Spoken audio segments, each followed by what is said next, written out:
So today's video is with a very different background, and that is because I am trying to conserve some of the solar power on the shop. It's not a very sunny day, so I guess I'm being stingy, but that's a subject for another video.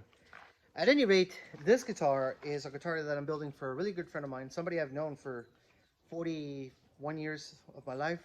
Even though that sounds crazy and almost impossible, it's very possible. I'm going to be 45 soon, so we've known each other since we were toddlers, and he's a very respected and loved musician here in Ecuador.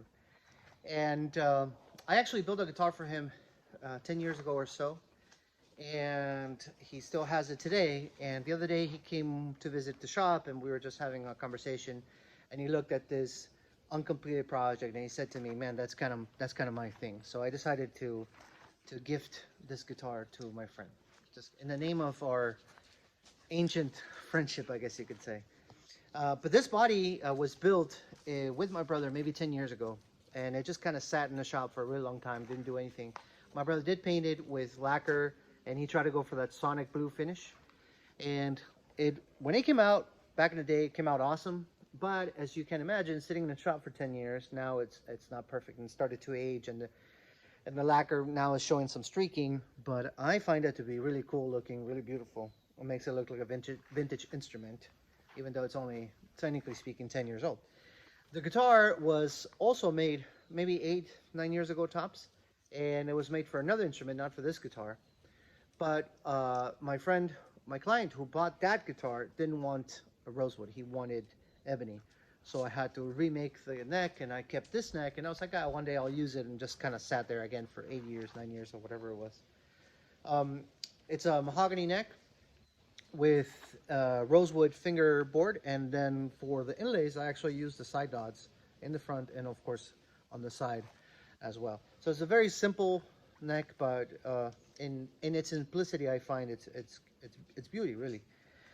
The neck is swamp ash, so the guitar is very, very light, very good for those of us who suffer from back pain from playing long hours. The pickups are a bit of an experiment, and as always, I'm going to try to play something. I might even bring out the amplifier here and jam a little bit on it. But the pickups are an experiment because even though these pickups were not 100% built by me, they were rebuilt by me. This one came out of a Squire that, I don't know when it got upgraded, but I remember a friend of mine gifting me a bunch of broken pickups from experiments that he does, and this was one of them. So I had to rewind the coil, and typical in Squires, they use the ceramic magnets, and it doesn't have like really nice looking poles. So in the back it had that ceramic strip, but I didn't want to use it, and as an experiment I coiled it to 6.3 or something like that ohms of resistance, and I used Alnico, not Alnico, I'm sorry, neodymium magnets. So I got this idea, it's not mine, from a really funny channel called Metal ATC. This guy does like really crazy experiments with guitars, makes his own pickups, preamps, and kind of trying to bust a lot of myths on guitar building. So I bought these tiny little magnets that are usually used for holding the covers on guitars, and I have a ton. I bought a ton, and I decided to use them as the magnets feeding the poles. So that's what this is, and the pickup sounds awesome, and I love it. It's got great gain, sounds really great. This one came out of a Strat copy that I upgraded like 3 or 4 months ago. The pickup was completely dead. It was a very, very old Strat copy, those Japanese copies from the 80s, I believe. So my friend, the client who I fixed the guitar for, gifted me the broken pickup. So I recoiled this one. This one is actually pretty low on the ohms. It didn't have enough space. The bar itself was kind of thick. I don't know why, but I got it up to like 3.8, so it's kind of low output. But since it was going to be the middle pickup, I was thinking, it's probably going to be just fine that it's low output. It's just really used for canceling those middle positions. I don't really know a lot of guitar players with Strats that use the middle position on its own, even though it does sound really good on this guitar, and I'll show that a little later. On this one, I did replace the poles. It had really rusty, really terrible looking poles, so I took those out, hammered them out. Since I was rewinding anyways, it didn't matter if they damaged, and I put Alnico 5s on this one. So this is an Alnico, and of course right now they're hum canceling, so this one's facing, south is facing up, and this one south is facing down. And this pickup was also another repair that happened a long time ago. And from I believe it was a GNL guitar that with a broken neck pickup that got replaced, and so I rewound this one as well. And this one came out to 8.9 or something like that. So it's very much like a Path, vintagey sounding. Since it was going to be in a guitar with single coils, I figured not going with a high gain made sense, so that the volume wise could be somewhat equivalent, and thus making it more usable. The pickguard came from a Strat copy as well, that of a guitar that doesn't exist anymore, called Frodua.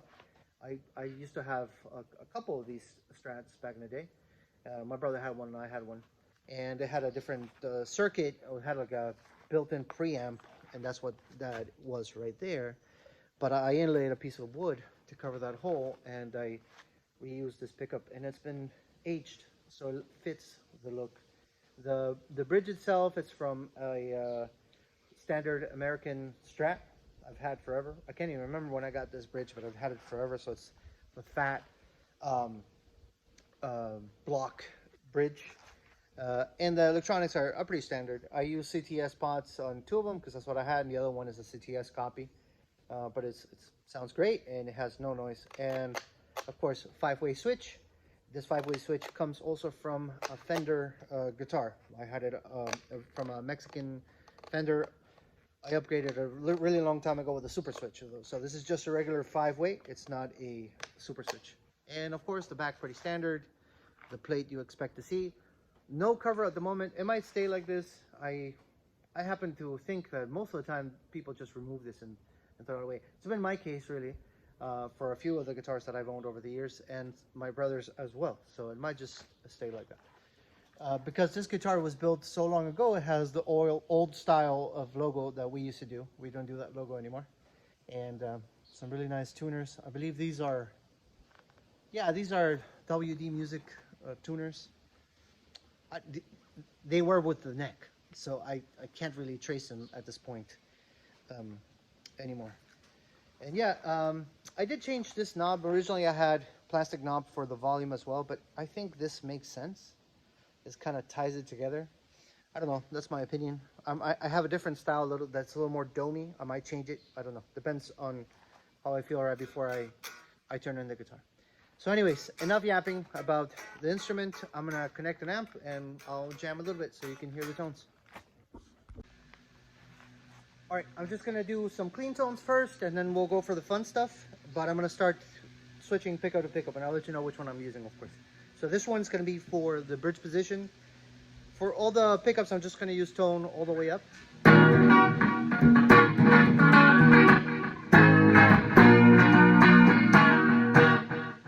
That's gonna be the in-between position. This one's out of phase, and it can be a pretty cool setting for distortion, and I'll show that here in a second.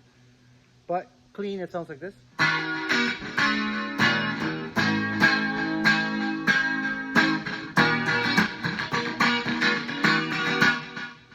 This is the middle position. This is the pickup that I was mentioning. It's very low output, not at all, but technically it is.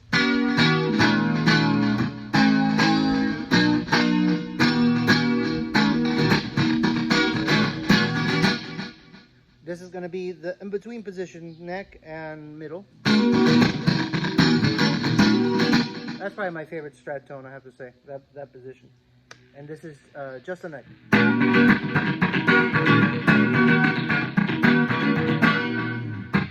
All right, so let's put some distortion and we'll go from there. It is obviously not a high gain guitar, so I'm not cranking the gain on the amp. It doesn't make sense to me to do so. But we're going to start with the bridge.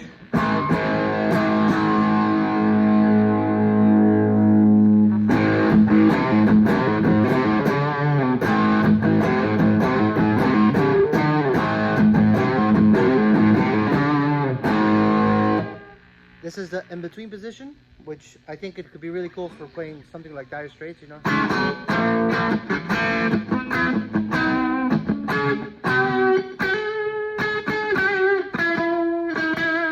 It's kind of that quacky, stratty sound, pretty cool. The middle position there.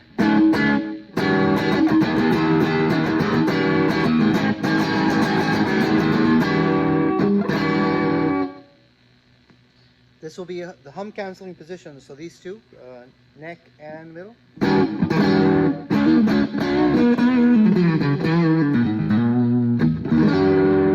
And then just the neck.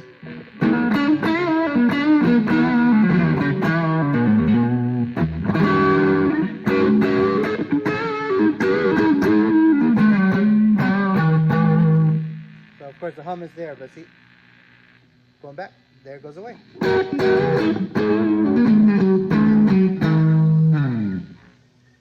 Alright, so that's it. I hope this video was fun to you, as it was fun for me to make the guitar or make the video. And if you like what you see and you want to see some more builds, some more of these little introductions, go ahead, hit a like so the algorithm knows to recommend this stuff to other people. And maybe I've earned the privilege of a subscription today. Alright, take care.